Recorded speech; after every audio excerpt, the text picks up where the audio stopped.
Di setiap emiten di sini, Rothschild memegang proporsi saham tertentu melalui berbagai metode. Belum lagi bank-bank ternama dan modal Ventura papan atas. Oleh karena itu, Simon memiliki pengaruh yang luar biasa terhadap perusahaan manapun di Amerika Serikat. Telepon berdering 2 kali dan terhubung. Di sisi lain telepon, terdengar suara paruh baya dan lanjut usia. Tuan Rothschild, apa sudah 10 tahun sejak terakhir kali Anda menelepon saya? Simon tersenyum dan berkata, Bill, apa kabar? Bill di ujung telepon mencibir. Baik, Anda tahu, setelah pensiun, saya hanya berkeliling, mengeluarkan uang, berpidato, dan beramal. Sangat bagus. Simon tersenyum dan berkata, jika kau melakukan hal-hal buruk dan melakukan hal-hal baik pada saat yang sama, dan sisi positif dan negatifnya seimbang, Tuhan akan mengampunimu, bukan begitu? Bill tahu bahwa orang lain sedang mengolok-oloknya. Jadi dia hanya bisa berkata sambil tersenyum, Amal, saya tidak meminta imbalan apapun. Setelah mengatakan itu, nada suara Bill berangsur-angsur menjadi lebih santai. Dan dia berkata sambil tersenyum, jika Tuhan benar-benar ingin menghitung kelebihan dan kekuranganku, saya khawatir dibutuhkan tim audit yang kuat untuk menghitung dengan jelas.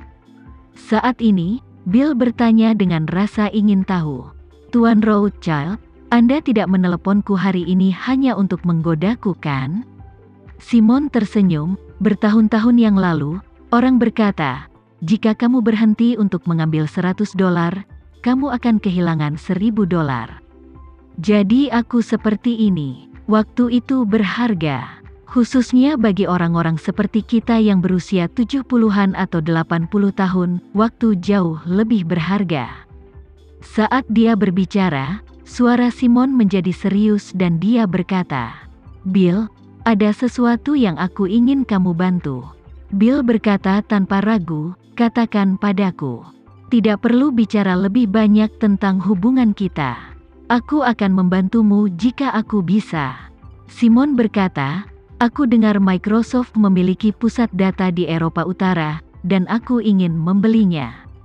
Apa, membelinya? Bill sedikit terkejut dan kemudian berkata, Tuan Rothschild, jika layanan cloud Microsoft adalah Boeing 747, maka layanan cloud Nordic adalah Boeing 747. Pusat data adalah salah satu dari 4 mesin 747 ini. Tidak mungkin bagi sebuah maskapai penerbangan untuk melepas salah satu mesin pesawat yang beroperasi dan menjualnya. Setelah terjual, separuh layanan cloud di Eropa akan lumpuh. Dan sulit bagi beberapa pusat data untuk menangani permintaan sebesar itu dalam waktu singkat, kita tidak meninggalkan redundansi sebesar itu dalam desainnya. Mustahil. Simon berkata dengan enteng, Boeing 747 pertama kali terbang lebih dari 50 tahun yang lalu. Saat itu, aku adalah salah satu tamu undangan. Saat itu, kamu masih remaja. Mustahil mengetahui Boeing 747 lebih baik dariku. Bahkan pesawat bermesin ganda dapat memastikan bahwa ketika salah satu mesin mati, mesin lainnya dapat memastikan pesawat terus terbang selama 180 menit.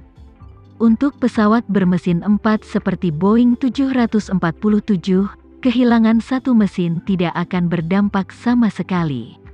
Apa sistem datamu tidak meninggalkan redundansi desain? Bill dengan cepat berkata, Tuan, ini bukan cara kita melihatnya. Permintaan pemrosesan cloud saat ini sangat besar, dan permintaan penyimpanan data di cloud juga sangat besar. Redundansi yang kami tinggalkan juga harus menyisakan margin untuk periode puncak pemrosesan data.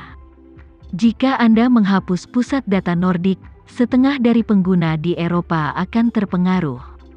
Simon berhenti sebentar dan berkata dengan serius, Bill, aku sudah lama mengenal ibumu, dan kita sangat dekat ketika dia masih bekerja di IBM. Aku telah melihatmu tumbuh dewasa hingga hari ini. Jangan lupa betapa banyak bantuan yang telah kuberikan kepadamu selama proses ini. Termasuk saat kamu sedang dalam masalah. Akulah yang membantumu. Sekarang aku, seorang lelaki tua, membutuhkan bantuanmu. Tidak pantas bagimu untuk mengalami masalah ini dan masalah itu untuk sementara waktu, kan? Bill terdiam sejenak dan berkata tanpa daya, "Baiklah, Tuan Rothschild, beri saya waktu dan saya akan meminta seseorang mempersiapkan migrasi data. Setelah migrasi selesai, pusat data ini akan menjadi milik Anda." Simon merasa puas dan berkata sambil tersenyum, "Bill, Tuhan memberkatimu, jadi aku juga melakukannya." Bill berkata tanpa daya, "Terima kasih atas berkah Anda, Tuan Rothschild." Simon tersenyum, "Datanglah ke Rothschild Manor pada pukul 7 malam. Aku akan mentraktirmu makan." Bill berkata tanpa berpikir, "Baiklah, Tuan Rothschild, saya akan datang tepat waktu untuk membuat janji."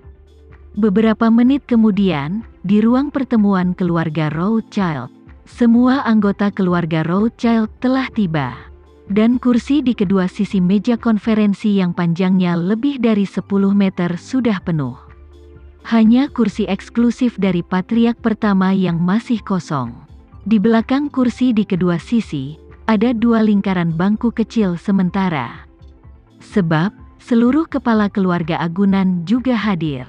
Pada saat ini, ruang konferensi penuh dengan orang. Anggota langsung keluarga Rothschild di meja konferensi sedang mengobrol dengan gembira. Hanya Jack dan putranya yang sedikit tertekan. Sementara perwakilan keluarga agunan di belakang mereka semua mengobrol dengan gembira. Saling berbisik dengan suara pelan. Mereka tidak tahu apa yang terjadi pada keluarga Rothschild dalam 2 hari terakhir. Dan mereka tidak tahu apa tujuan lelaki tua itu memanggil mereka semua ke sini. Sebagian besar keluarga agunan ini memiliki nama keluarga asing. Namun ada pula yang memiliki nama belakang Rothschild. Namun, semua keluarga agunan dengan nama keluarga Rothschild pada dasarnya adalah saudara atau sepupu Simon. Dan mereka yang bermarga asing, kebanyakan dari mereka adalah orang bermarga asing yang menikahi wanita dari keluarga Rothschild dan kemudian berjanji setia kepada Rothschild. Keluarga agunan ini, di masa lalu mereka hampir tidak memiliki kesempatan untuk datang ke perkebunan keluarga Rothschild dan menghadiri pertemuan kelas atas yang diselenggarakan oleh Simon. Bagaimanapun, Simon adalah kepala keluarga. Dia biasanya hampir tidak memiliki kontak langsung dengan keluarga agunan tersebut.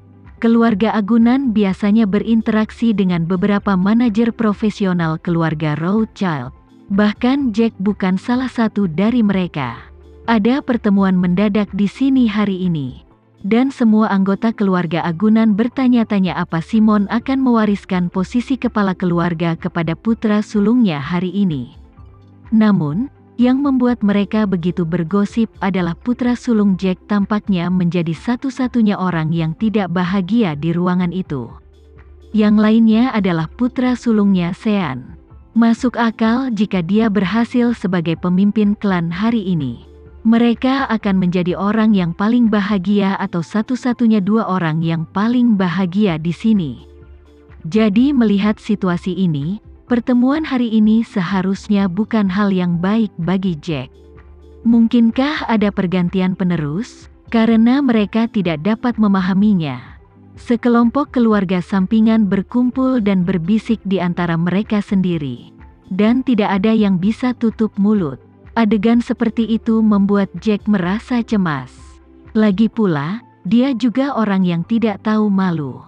Dia selalu diintip dan didiskusikan secara pribadi. Yang membuatnya merasa seperti seorang gadis yang menunggu harga di abad pertengahan, dan dia sangat pemalu. Tepat ketika kerumunan sedang ramai, pintu ruang konferensi tiba-tiba terbuka. Kepala pelayan yang mendorong pintu segera mundur ke satu sisi. Kemudian, Simon yang bangga masuk dengan langkah kuat.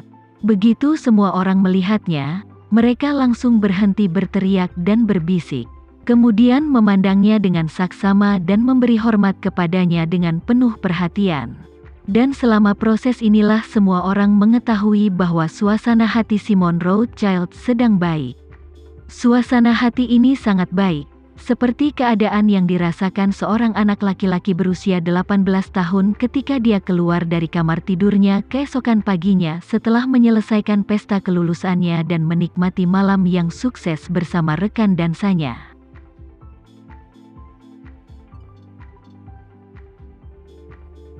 Sekian dulu ya video kali ini, kita lanjutkan lagi videonya di lain waktu.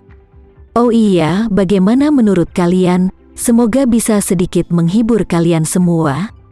Untuk teman-teman yang baru nonton, jangan lupa subscribe ya, hehehe. Dan kalau teman-teman ada yang ingin gabung langganan, bisa langsung gabung saja untuk dapat fitur yang menarik dan sedikit membantu Mimin. Terima kasih banyak sudah menonton, sampai jumpa lagi, bye.